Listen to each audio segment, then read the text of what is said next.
I think you should never be scared. Even if China is stronger, China will give you only good. We failed to appreciate history. We failed to think. And it's cost us fiercely in that today the United States is in deep decline. The problem with GM is not caused by Toyota or Hyundai Kia. The problem with General Motors is being caused by what? General Motors and the UAW. We're not very competitive. We've been spending too much money on making ultimately worthless stuff. You are making weapons, you are making tanks to kill people, okay? China is actually making cups, kettles. 所以这是最近这10几年以来形成新的经济危机的根本原因，这和过去的那个经济危机完全不一样。现在经济危机了，大家都丢掉工作了，这时候大家开始注意这个问题了。Different. China is a very promising country. I'm sure in 20 years we'll catch up with USA.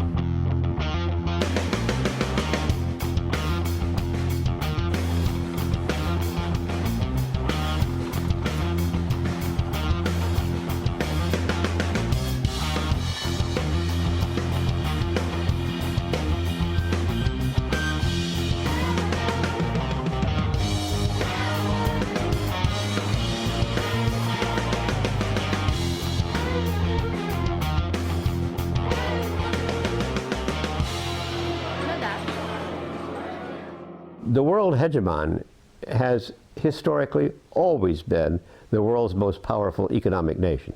The United States hasn't been the most powerful economic nation for a long time now. And it doesn't look like it's going to come back.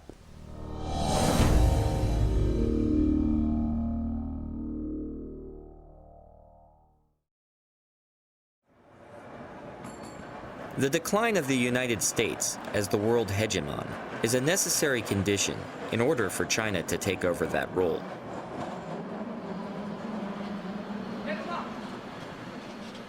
But does hegemon necessarily mean empire?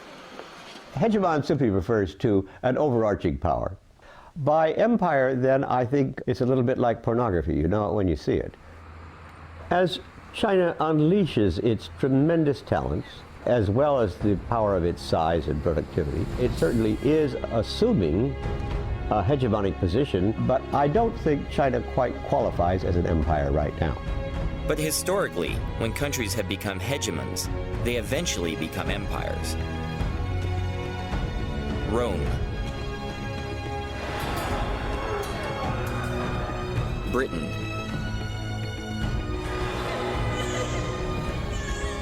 Germany,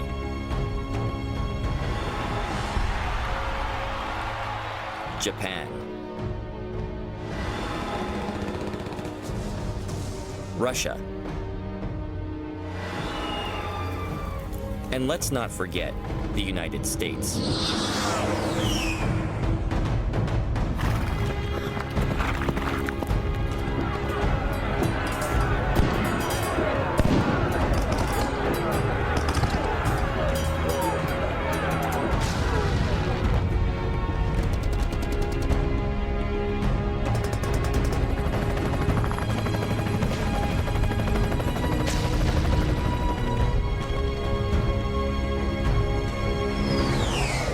The Americans don't realize we have probably a good 1,000 overseas military bases.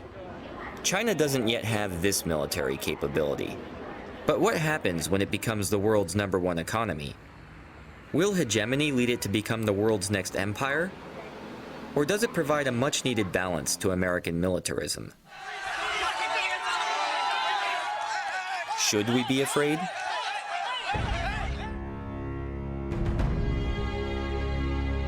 Seeing is believing. So come to China and have a look. Seeing is believing, so let's go. But not only to China. Let's go to the countries that surround China and see how they're being treated. Is China being a friendly neighbor? Or is it sowing the seeds of empire?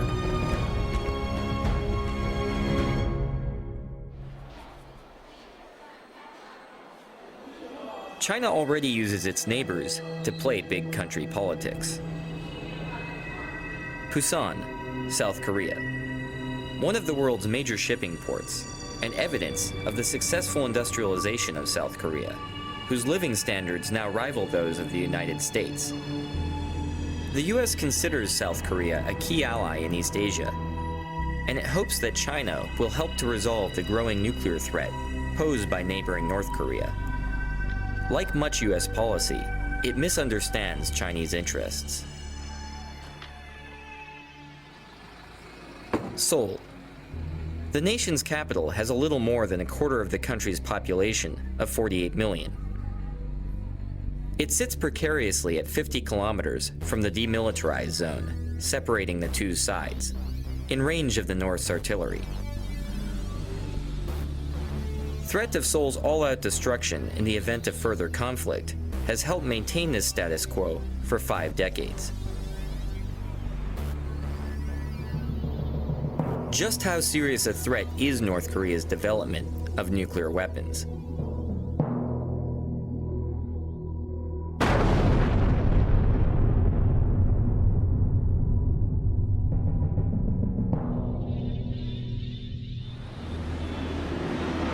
In order for a country to become a full-fledged nuclear weapons state, the country should satisfy 4 conditions. The first condition is the possession of nuclear warhead. Yes, North Korea has acquired nuclear warhead. Second, it should have delivery capability. North Korea has a delivery capability. It has intermediate range ballistic missile, Nodong 1 and Nodong 2. It has a short range missiles such as Scud B and C. Third, nuclear testing. But there is a debate on whether it was successful or not. And finally, in order to mount that warhead on the short and medium range missiles, North Korea should possess miniaturization technology. But we believe that North Korea is short of acquiring that miniaturization technology. In view of that, we can argue that North Korea is a very dangerous country with potential nuclear weapons capability, but we cannot regard North Korea as de facto a full-fledged nuclear weapons state. I don't find the Korean situation unstable. I've never felt that there was a threat from North Korea. I've never thought for a minute there was a single North Korean that was even slightly suicidal.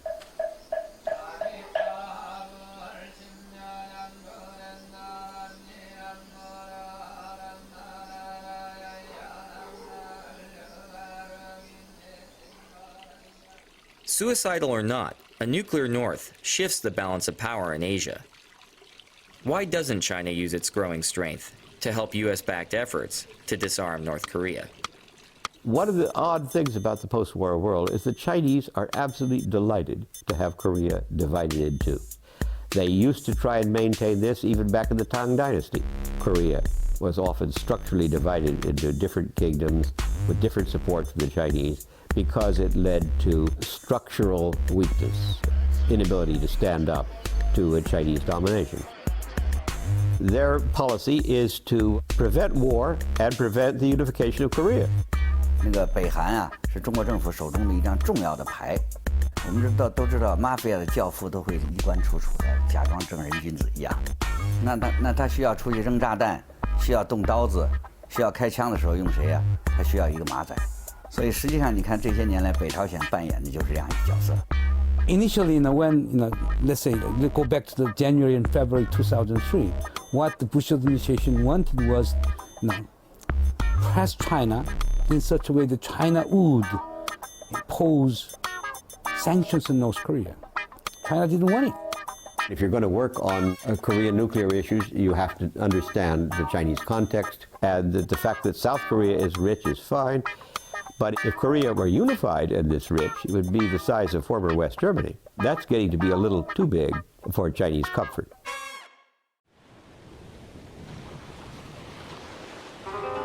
If Korea is a traditional tributary state that China manages through division, then how will it deal with Korea's bigger and wealthier neighbor, Japan, whose rivalries with China have spanned centuries?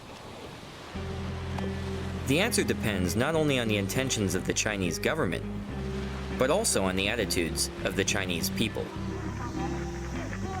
Like Korea, Japan has traditionally been a part of the Chinese cultural area. But it has also been fiercely rebellious. After Japan became the first Asian nation to industrialize, it used its newfound strength to create a modern empire and subjugate its Asian neighbors.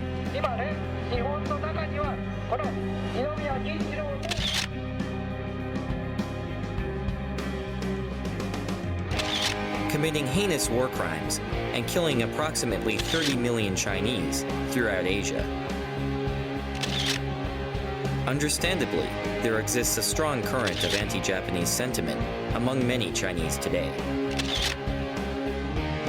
Although Japan was defeated in World War II, it went on to become the world's second largest economy. China, however, is now on the verge of surpassing its old rival.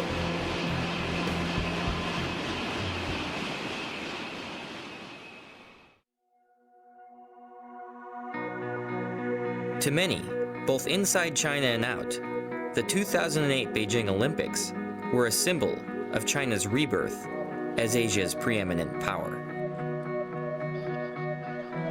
As part of the Beijing Olympic torch relay, the Chinese decided to bring the torch to Nagano, Japan, home of the 1998 Japanese Olympics, perhaps as a message to the world that the Middle Kingdom was about to eclipse the land of the rising sun. Along with this message came a tremendous display of nationalism in the form of thousands of young Chinese. Many received encouragement and even financial support for their travels to Nagano from various Chinese consulates throughout Japan.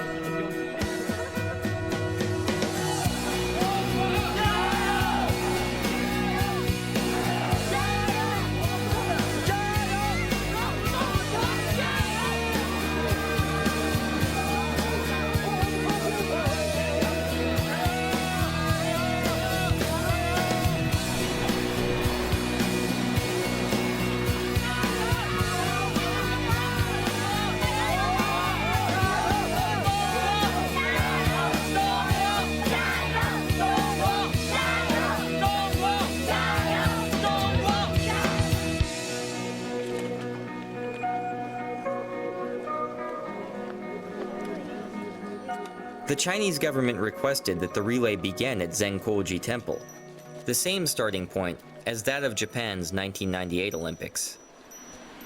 Actually, the Olympic Games is a very good opportunity for China. Most of the students in China view it as a great opportunity for us to present ourselves. However, days before the torch run, the temple announced concerns about the treatment of fellow Buddhists in Tibet at the hands of the Chinese, and refused to host the Chinese torch.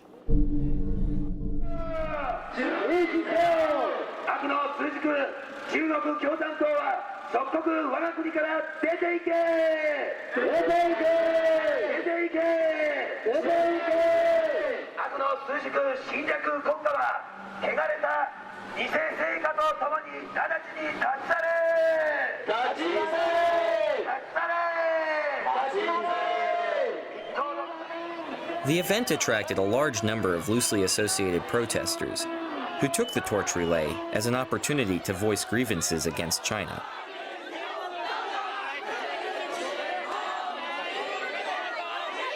Generally, we don't like the protesters because they try to insert political implications to this non-political event.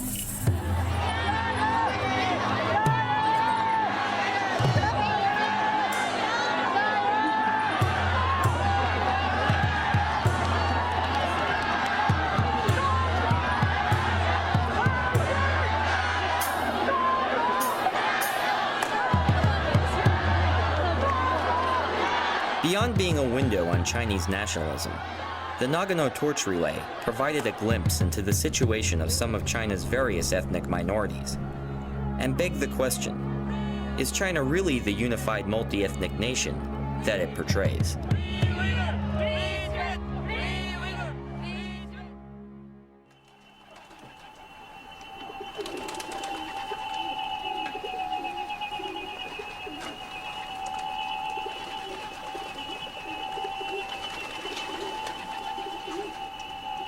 In China's idea, from ancient to until now, we stress harmonious.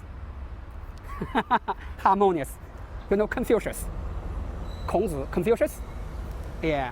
From his period, 2,000 years ago, he teaches us, be friendly. No matter where you come from, all corners of the world, we are one family. We are friends. The Olympics provided an opportunity to see if the harmonious society was a reality or simply propaganda. We headed to Xinjiang, meaning new territory, to watch the Olympic torch relay in Kashgar.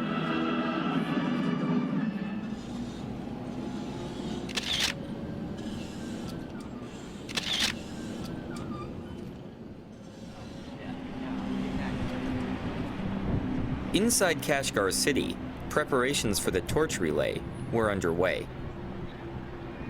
In a show of ethnic solidarity for the Olympics, the authorities were preparing a large group of minority children, mostly Uyghurs, to come out and show support for the torch on the day of the run.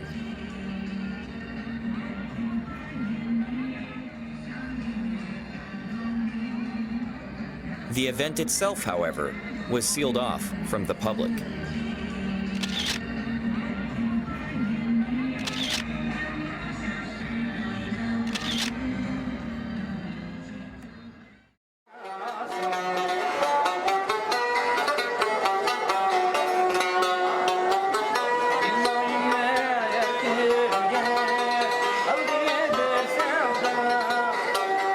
We were struck by just how different Xinjiang was from eastern China. And we wanted to know more. Specifically, just who were the Uyghurs? Well, to begin with, they're Central Asians of Turkic origin, and they're Muslim. It wasn't until we caught up with exiled Uyghur spokeswoman Rabia Kadir at the Uyghur American Association in Washington, D.C., that we felt like we got the other side of the story. İsmim Rabia Kadir, milletim Uyghur, ziminimning ismi Sharqi Turkiston. Mening ziminim 1949 yılı Xitoy hukumati tarafından, Xitoy diktatorlari tarafından besib olingan. Xitoy hukumati bizga biz sizlarni ozodlikka chiqardik, manjulardan ozodlikka chiqardik, militaristlardan ozodlikka chiqardik. Sizlarni eng baxtli qilamiz, biz sizlarga yordam qilamiz. Sizlar shundoq san'atkor, pokiz, go'zal millatkansizlar, shundoq xo'shal qilamiz deb shunchalik va'dalarni bergandi. Lekin u bergan siyosatlari faqat qog'oz yuzida qilib, Xitoy butunlay o'zgacha shu avtonom rayon degan ism bilan qolib qoldik va bergan siyosatlarini yolg'on qilib uning aksinchisiga ijro qildi. 11-sentabr voqeasidan keyin Uyg'ur xalqini endi bostiradigan fursat, yo'qotadigan fursat keldi deb qaradi. Shunga Amerika bilan Iroq urushidan foydalanib, Amerika bilan Birlashgan Davlatlar Tashkilotiga Sharqi Turkiston Islom partiyasi degan bir narsani kirgizish uchun bor kuch bilan xizmat ishladi Xitoy hukumati.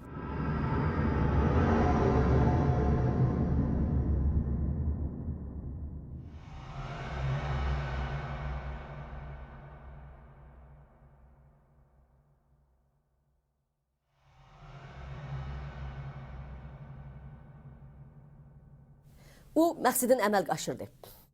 这个责任在布什政府，中国政府从来都有这样的企图，但是一般来说，西方国家是不会跟他在这方面合作。可是非常不幸的是，布什政府居然鼓励了中国政府，就是把新疆的这个反对派列为恐怖组织。我想这是非常不公平的。 Biz faqat mushlarning yordamiga erishyapmiz. Lekin Xitoy bizni bularga terrorist ko'rsatyapti. Ularga bizni g'arbparast ko'rsatyapti.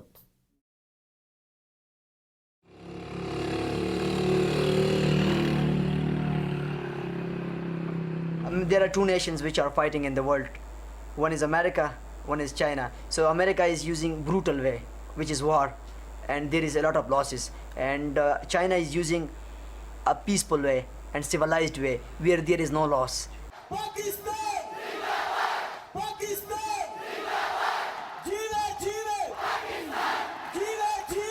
They don't interfere, okay, in other country. It is not like America. It is not like America who interfere in the entire world.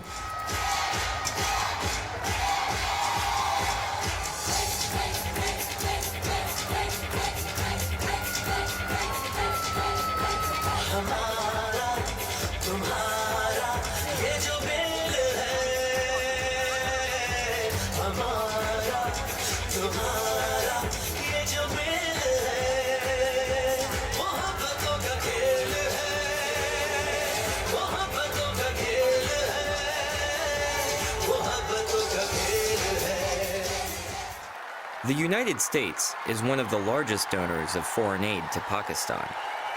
But most of this money is spent on American-made arms and weapon systems. The Pakistani military justifies such spending as being necessary to defend against the imagined threat of its archenemy, India. American aid, therefore, does little to help actual Pakistanis.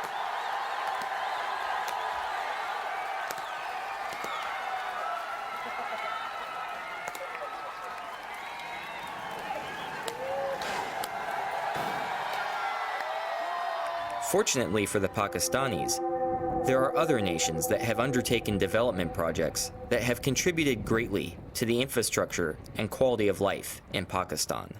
China has been our friend for the last 50 years. If Pakistan had any problem in the past, China came and it solved the problem of Pakistan. The Karakoram Highway is the highest international roadway in the world. It runs over 800 miles from Kashgar in western China to Islamabad, Pakistan. The KKH is a joint venture between China and Pakistan that provides a vital link between the two countries. A quiet graveyard just off the highway commemorates the 82 Chinese workers who lost their lives in Pakistan during the 20 years it took to complete the construction of the KKH. The Karakoram Highway would not exist today were it not for the funding, hard work, and sacrifice of the Chinese. Before the construction of KKH, the people of northern areas led a very poor life. After construction of KKH, we experienced different sort of changes, culturally, economically, socially, and politically even.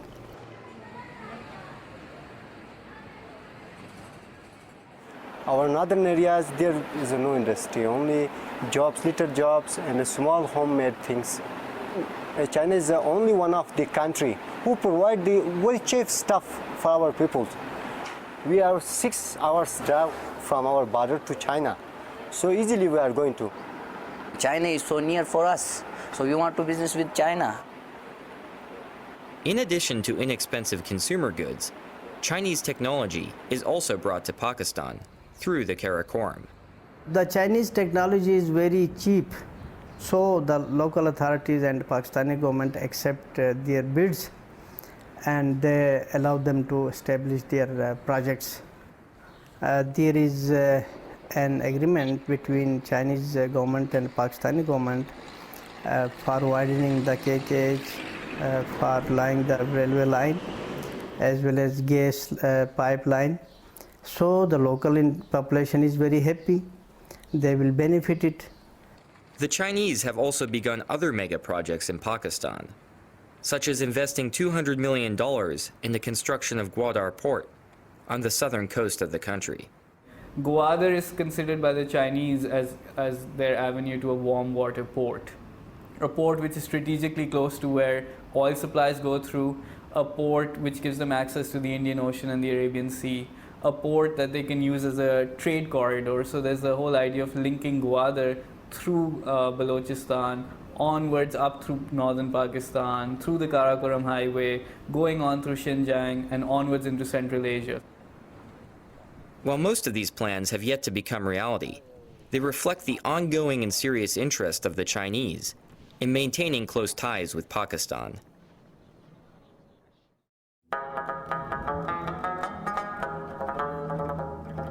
China's reputation as a friendly neighbor does not stop at Pakistan's border. It has successfully been outcompeting the US for the favor of Afghanistan itself.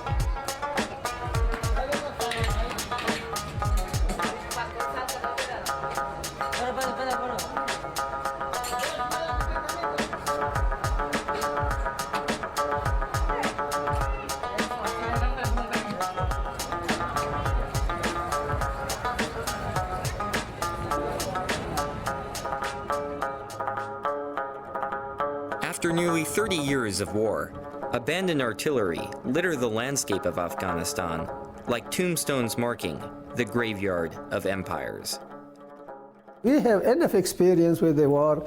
We fought the Soviets.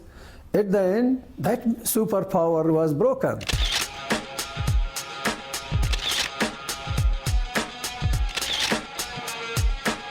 Despite billions being spent on so-called aid and development, the country has become increasingly dependent on opium production, with many blaming corruption and even NATO forces for the country's inability to move forward.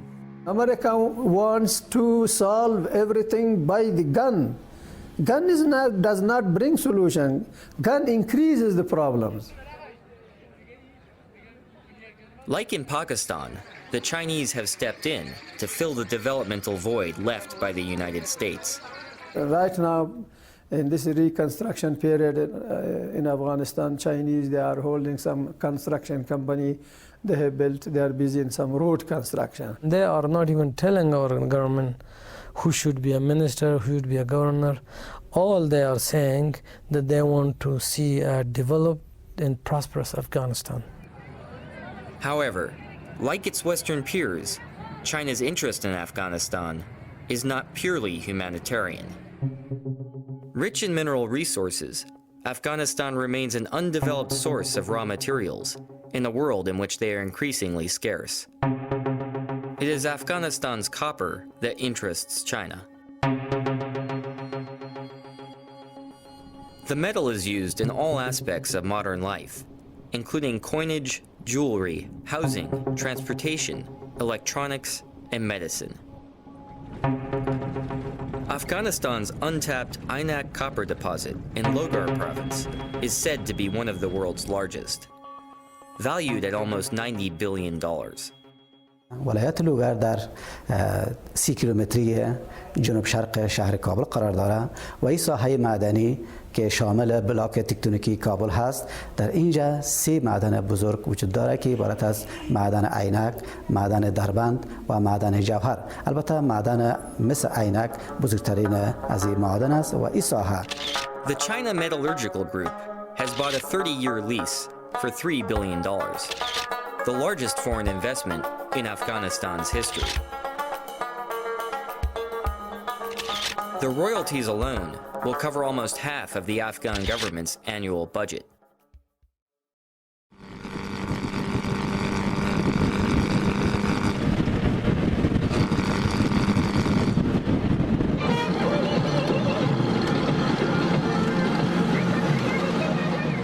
India, home of 1.2 billion people.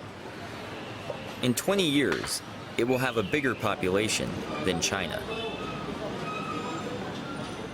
Its economy continues to grow year after year, and it's the world's largest democracy.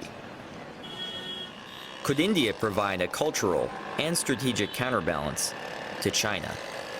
One of the main balancing forces in the emerging world of Asia, South and East Asia, is going to be India and China. That neither is going to feel comfortable with one achieving a position of superiority, least of all any claims to hegemony. I would assume Asia is a target for the Chinese. They would like to put Asia under its control in economic terms, in political terms, in strategic and military terms. This is where China has been active. If you were to look around Asia, China has replaced the US as the largest trading partner for almost every country in the region. India-China trade has been growing rapidly, and a trade route has even been opened that directly connects India and China through Tibet. Indeed, India-China trade has crossed India-US trade in terms of sheer numbers. There's a growing trade relation, bilateral relation between these two countries. I think that gives Chinese a certain power, which people will look over their shoulder twice before they do or say something that gets Beijing upset. Chinese have committed a lot of atrocities, and they've been allowed to get away with it because they've been isolated for so long. There's a period where no one knows what went on in China, and now that they've opened up, they're still sort of acting with impunity because of the economic incentive. Countries aren't willing to speak out. Trade has lately become very China-driven. India is always very careful about the Tibet issue and also with its with its relation with China? I think it's a tightrope that New Delhi has to walk between its increasingly closer relations with Beijing and also keeping Tibetan refugees population satisfied as much as we can.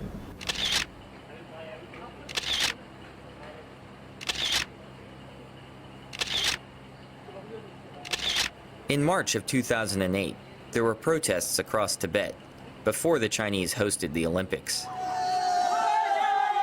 Many Tibetans in India decided to show their support by marching towards Tibet.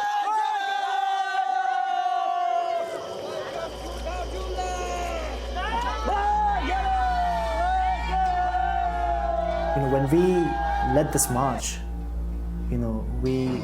we walked for nearly 4 months.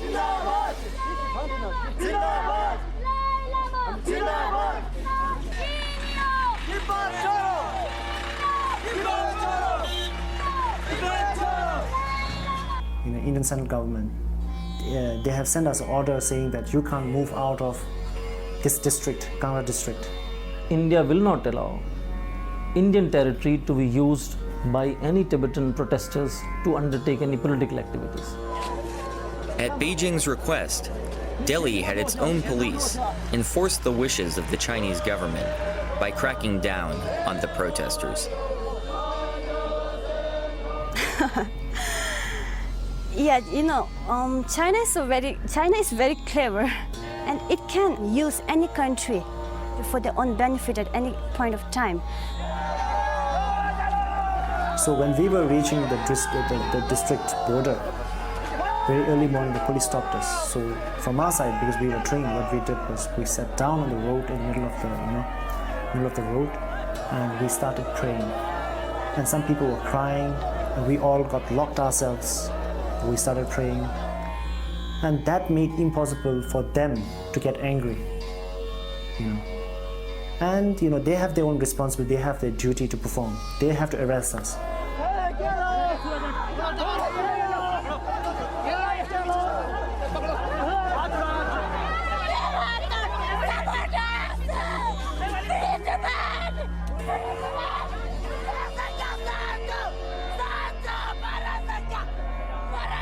I think perhaps I feel a bit of an affinity to the Tibetan people because my parents went, or at least my mother, I don't know about my father, went through the Cultural Revolution.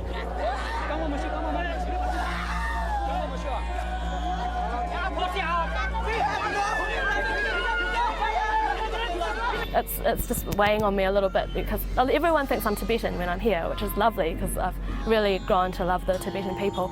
But before I came here, I was warned by a lot of local Indian people and also tourists that had been here. When I told them that I was Chinese, they were really surprised.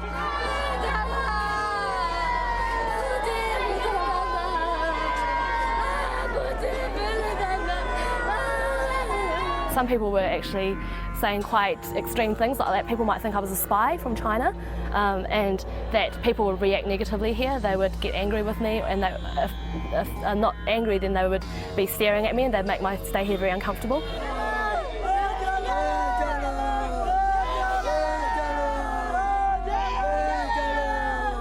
I had to decide whether I was going to tell people here that I was Chinese, and unfortunately I decided not to.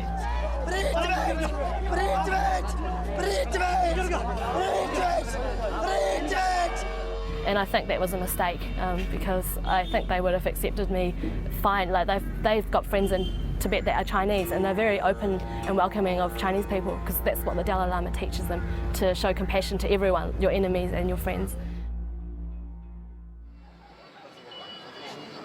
India is not the only country where China tries to control Tibetans outside of its national borders. The T word is predominant vis-a-vis China's relations with Nepal. I think what the Tibetans are doing here, what the Americans are doing here vis-a-vis Tibet is of utmost concern to the Chinese. It's pretty clear that the Tibetan protests, the Chinese don't like it. They're extremely sensitive to this, and that sensitivity is very easily brought to bear on the Nepal government. For 10 years, a bloody civil war raged across Nepal. as Maoist rebels took up arms against the king, and the Maoists gained popular support. After the king was forced out of power in 2008, the Maoists were elected to run the new government. The party's name is a clear tribute to China's chairman Mao. 实际上，他们不但是从意识形态上是毛泽东的那派别，而且他们一直在那个财政上和武器装备上都得到中国政府支持。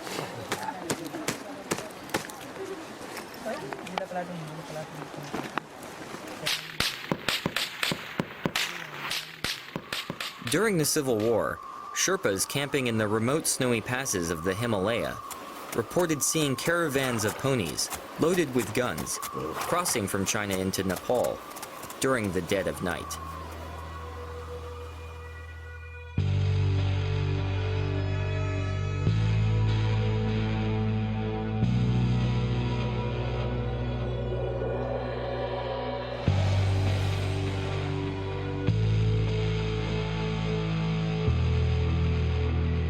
Maoists stormed the offices of the Nepali Times and physically assaulted Kunda Dixit and his staff in an attempt to silence the press. China was able to benefit from the Maoists' willingness to destroy the freedoms of expression in Nepal. In response to pressure from China, Nepal agreed to ban all anti-China activity on its soil.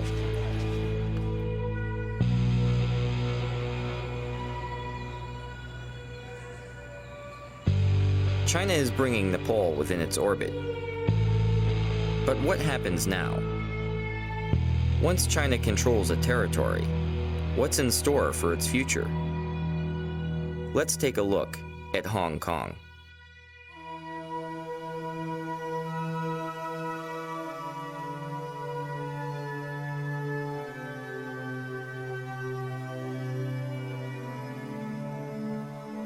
Hong Kong is one of the world's most developed cities.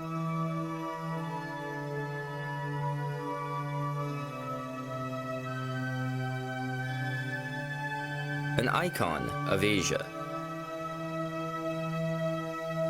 The Pearl of the East.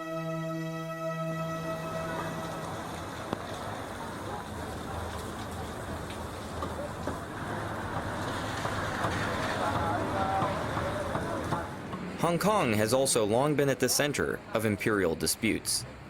It was taken by the British Empire from the Qing dynasty after the First Opium War. 过去英国的统治能在那儿存在好几十年，是因为中国经济上的需要。因为当时西方的很多工业设备和那个先进的技术是禁止卖给共产党国家，那么香港成为中国转手购买西方技术和西方的产品的一个重要的那个基地。 这是保留香港的最重要的那个原因。After reunification, the Chinese promised to preserve Hong Kong's highly successful laissez-faire economy and its political autonomy, rule of law, and Western-style civil liberties, under a paradigm that would be dubbed "one country, two systems." If you bumping into one Hong Kongese on the street, or ask some kind of human rights of activities in Hong Kong, what's the most sensitive test of a one country, two system is Falun Gong issue. The Falun Gong is a modern Chinese spiritual practice that was founded in China in 1992.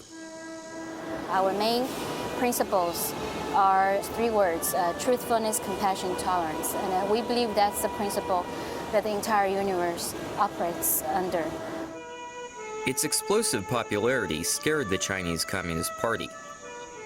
On the 20th of July, 1999, it was banned, and a brutal campaign of persecution began in the mainland.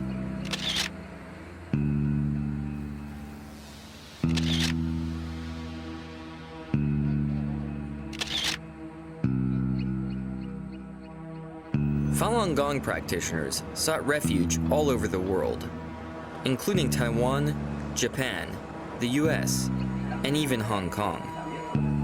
Compared to China, Hong Kong remained an island of tolerance for the Falun Gong.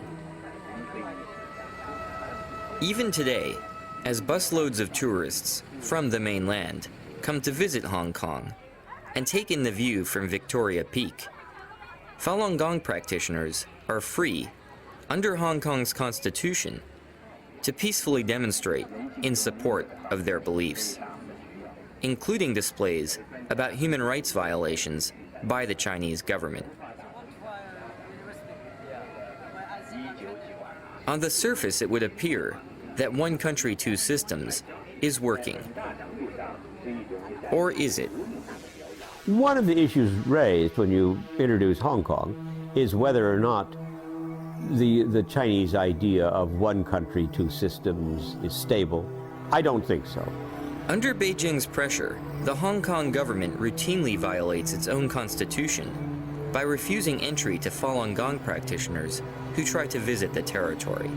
Every country have an immigration control. They are entitled to refuse someone, no problem. But racial and religious discrimination cannot be a reason of refusing people to enter. So when we talk about one country, two systems, it's like, gradually really disappearing. Is one country, two systems starting to become one country, one system? 但是收回香港那个90年代的时候，香港在政治色彩并不浓，但是现在的香港的这个残存的民主，成为好像中国民主的一个导火索，一个重要的榜样，所以共产党现在需要消灭香港的民主。 Teresa Chu herself was deported when she attempted to visit. Chinese leader Hu Jintao was visiting there. We have 1,000 Taiwan Falun Gong practitioners, from 6-year-old kid to 80-something aged old lady, were violently repatriated from Hong Kong to Taiwan. In detention room, we have no water, no refreshment, no place to rest. They use some kind of blanket, wrap me like this way, from here, until below the knees.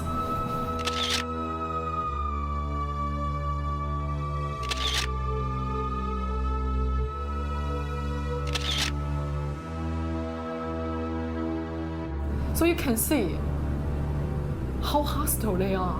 It's not like a free society. It's not like a Pearl of the East. Why? Because the black hand, the invisible hand behind Hong Kong's government, the Chinese regime. 当中国进行经济改革，西方对中国开放那个出售技术和产品的时候啊，香港存在的意义就不大了，所以中国要收回香港。我想香港的民主可能在未来10年中会逐渐消失。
After being defeated by the Chinese Communists, the KMT, or Chinese nationalists, led by Chiang Kai-shek, fled to the island of Taiwan and designated Taipei as the capital of the Republic of China in 1949.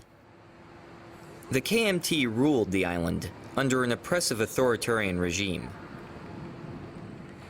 but it was successful in creating rapid economic growth that has made Taiwan one of the most industrialized countries in the world. Eventually, the KMT's iron grip gave way to a democratic system in Taiwan, creating the first true ethnic Chinese democracy in world history. Could Taiwan be a model for the future of mainland China? if democracy exists and is established, more is strengthened in this region, I believe it will not just benefit the people in Taiwan, but also benefit surrounding countries, especially China. The youngsters on the mainland, they're gradually changing their worldview. They're not that inward-looking anymore.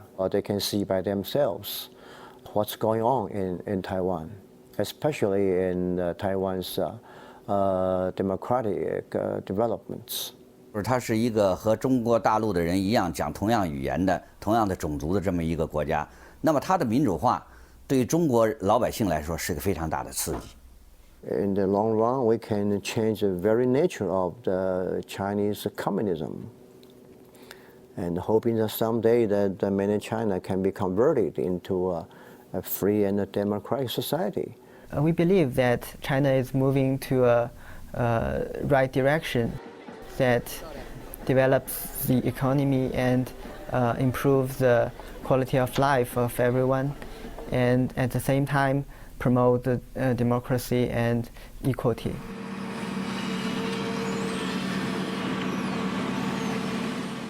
As the Chinese economy has grown, a process of normalization between Taiwan and the mainland has begun. I hope that the mainland and Taiwan could come together to work out a better system and also be more connected. Investment, trade, and political exchange have grown at a rapid pace. This is a very critical moment for us to develop a healthy and better relations with Chinese mainland. But is this ultimately good for Taiwan? Or does economic integration with China pose a threat to Taiwanese democracy? 共产党使用了很多，除了武力的压力以外，还使用了这个金钱的引诱，引诱台湾的商人到大陆去，给他们特殊优惠的政策做生意，让他们赚大钱，回过来头来再来影响台湾的政府。我想这种形式呢，对台湾的民主政权是个巨大的考验。怎样保持自己的民主政权不被共产党吃掉？ They try to create this image that, at least symbolically, that they are a peaceful country, they are rising peacefully, and they wish to deliver this sense of sincere to the world that we are rising economically and politically, but in a way that world stability will be maintained. We need to accept that China become really a big power in the world, but the problem is that what kind of China we want in the future, in the 21st century. Some people are talking about that China may replace the United States in the future. But if this China is an authoritarian China, I don't think it's really a very good thing for the world, for the humanity. Being a big country, being a big, strong country, United States of America should mount pressure on the Chinese government. If the West really wanted to speak up, it would, but it chooses not to because our products come from China. We rely on China's economy. We never ask ourselves, what do we do, however, if they get really so rich that they're richer than we are, and that we are making ourselves utterly dependent upon them. The world is relying on China a lot at the moment, and it's too afraid to really speak up for Tibet or for any of the other issues. I believe that the international community should continue to talk about the human rights problem, the democracy in China. If not, I believe we are just helping to create a new empire, and I believe it's not good really for the 21st century.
义无反顾，勇敢去闯。风越吹越狂，我们的步伐更向前跨，意志更坚，士气更旺，逆境中停止北方。